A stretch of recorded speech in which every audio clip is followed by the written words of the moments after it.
Mr. Murali Pillay. Question 6, please.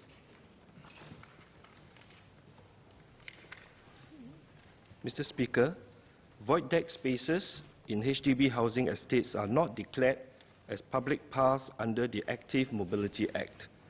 Thus, town councils can set and enforce their own rules on the usage of personal mobility devices in such areas, including banning their use.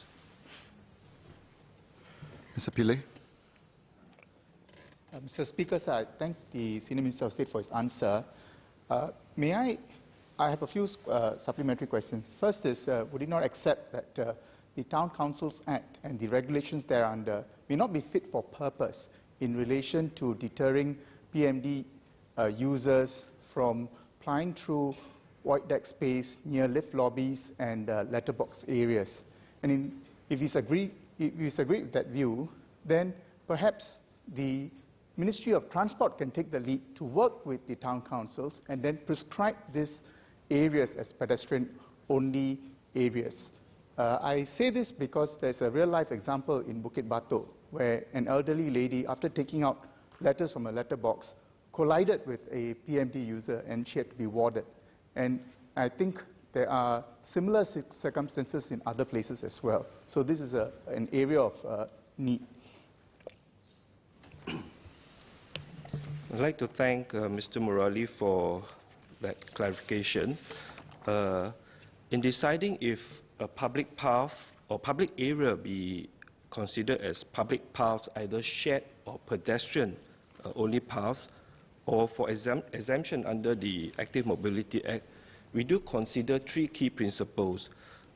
One, which is safety; second, connectivity; and thirdly, which is clarity of rules.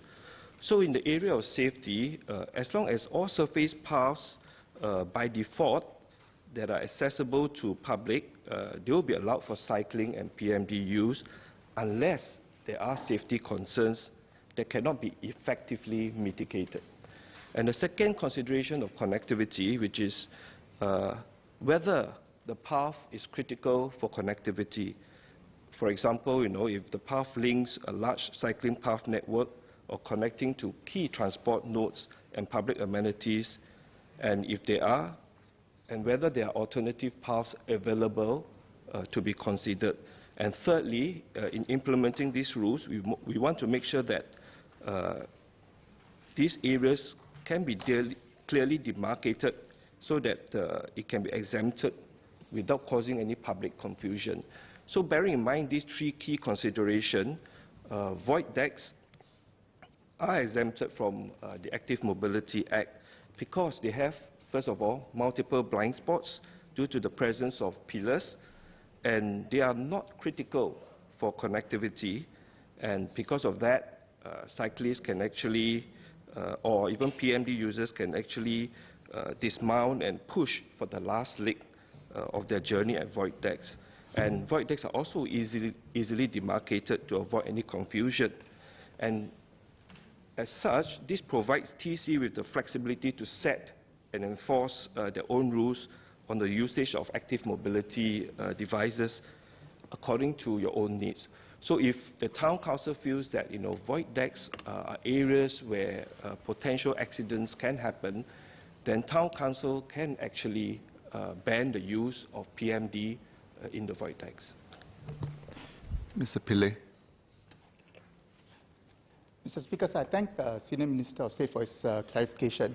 May I respectfully clarify that the focus of my parliamentary question is not on void decks generally, but it's in relation to ground floor lift lobbies and letterbox areas.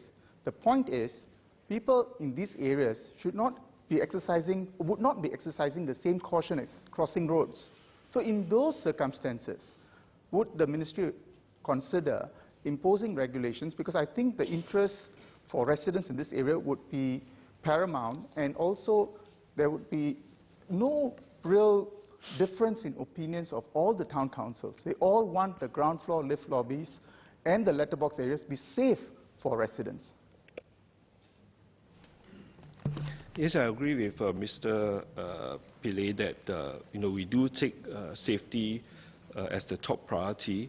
And in the definition of void decks, I think letterbox areas and ground floor lift lobbies, as well as corridor fronting residential flats, are considered as void decks. And as such, Town Council can exercise the flexibility of imposing a ban of PMD use in those areas.